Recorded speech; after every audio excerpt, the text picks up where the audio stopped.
New intro. So much love and appreciation to those of you who have been with me for the 2 year period plus that I've been doing this. Thank you for showing your love and support to the channel. And to anybody else who is brand new to the platform and you would like to support the channel, also you can do it by way of Patreon, Anchor, the clothing store, and also the shoe shop that is listed in the comment description below. And again, thank you to any and all of you guys who have been here to support this channel during the 2+ year period. I wouldn't be able to do what I do every single day without you.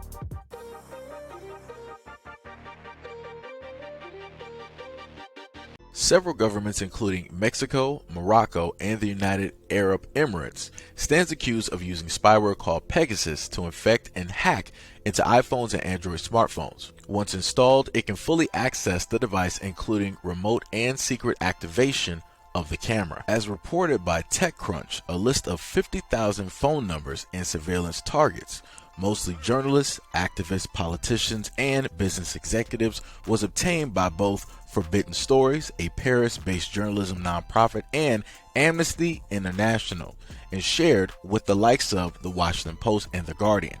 Pegasus, the spyware that was developed by the NSO Group, can access all the data on an affected device, including photo libraries. It can also secretly activate the cameras on phones and record audio and video.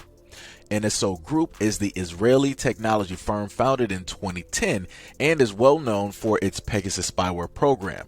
The spyware can be installed on a smartphone of both iPhones and Android smartphones through vulnerabilities that exist in commonly used apps or by tricking the target into clicking on a malicious link.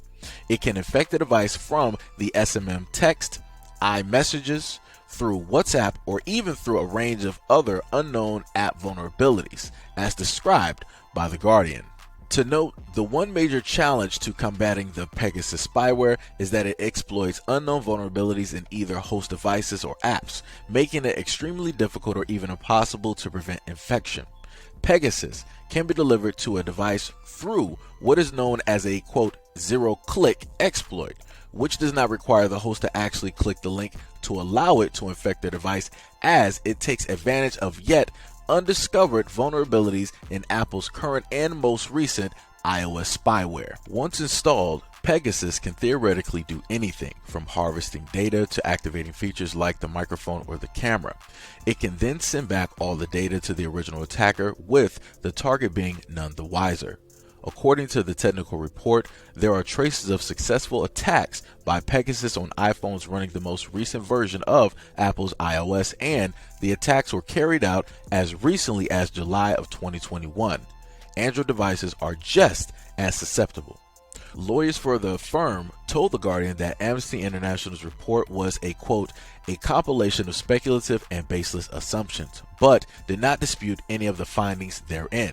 Quote, NSO Group firmly denies false claims made by your report, many of which are uncorroborated theories that raise serious doubts about the reliability of your sources as well as the basis of your story. Amnesty's researchers have published an extremely detailed technical report and also created a toolkit that can help users identify if their device has been compromised by Pegasus.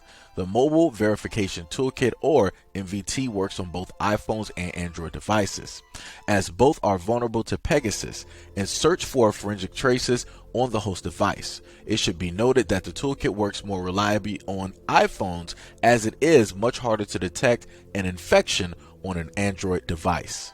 Said the link directly to that program I'm not going to put up here because I am not too certain exactly what that might do to anybody's phone, but this is just to make a lot of you guys aware, because we all use cell phones and other types of devices, and we really need to know what is the potential effects of some type of spyware or malicious any type of malware, and what it could potentially do to our phones. Because a lot of us, we carry these and we do a multitude of things on these phones, and these phones are pretty much our computer. This is pretty much our memory bank. We take pictures throughout life. We take pictures with our significant others, our kids. We have important, very important documents and information on our cell devices. So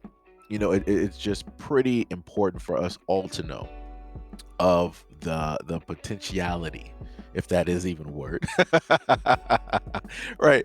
The potentiality of what can happen if something ends up getting inside of our cell phones. Like I said, some people have um for lack of a better term, important pictures directly on their phones. And I've covered stories like that before, where not even a virus that caused it, but it was by humans that decided that they had somebody's phone, they were supposed to fix it, and they were like, some pictures are here, let me upload these, right?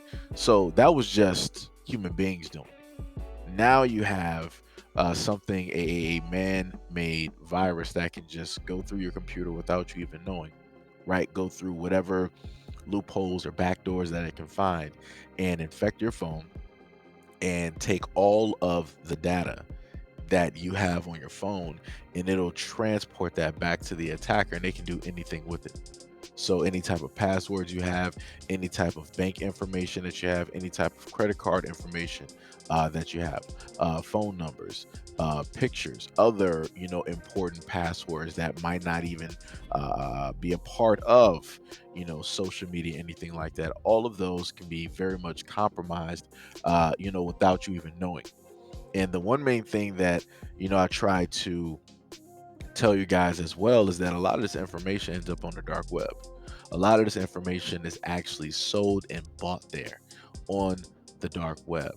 So, whatever precautions that you can, happen to take to circumvent this from actually taking place to you, so that you don't have to worry about your identity or anything like that being stolen, I would advise you do it.